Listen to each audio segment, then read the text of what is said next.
Chapter 25, Vatican Sacrifice and Rituals. An interview with Svali, which is a pseudonym, was conducted by radio journalist Greg Szymanski, who has not been heard from since August 2013. The following points from Svali are taken from the radio interview. SV. I was born into the group, Illuminati. I was born in Germany and came to the United States when I was very young. I basically went through all the training that the group, all members of the group undergo training to various degrees, depending on the role. By the time I was 22, I became the youngest member of the Leadership Council in San Diego County. At that time I was a head trainer. When I was 12, I had mentioned with you the ceremony at the Vatican that they really do make all leadership in the group undergo at some point. When we got there, we went through the Vatican. Underneath the Vatican there is a large room that I described to you when we talked before. It has 13 catacombs chambers leading into it. What they do is, as you go down these steps into the room, you can see that it's circular, so they are all rounded.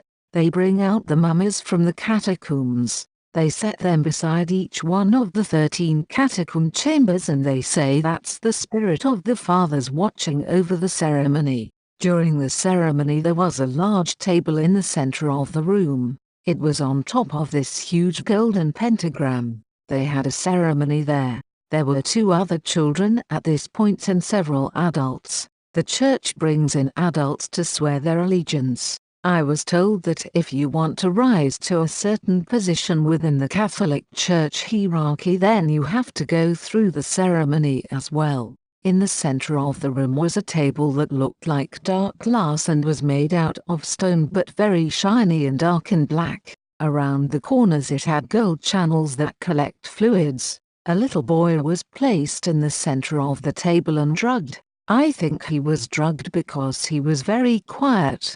He didn't move or say anything. A 3 or 4-year-old little boy, GS. Then they continued to do a child sacrifice.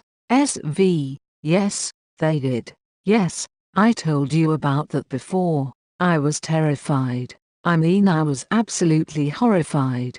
I can't describe the terror you feel when you go through something like that. A man was in scarlet and was speaking in Latin and was saying, please accept the sacrifice on this day. This sacrifice will seal the ceremony.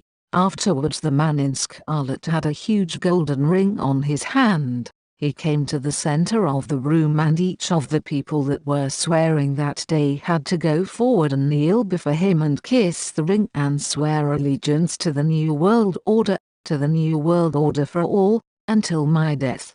Afterwards we were told, may the same to you or worse occur should you ever break this oath. After the ceremony I was told that I had performed very well because I didn't scream or pass out, and I was told to never forget. GS. You also said that you were schooled in the disciplines.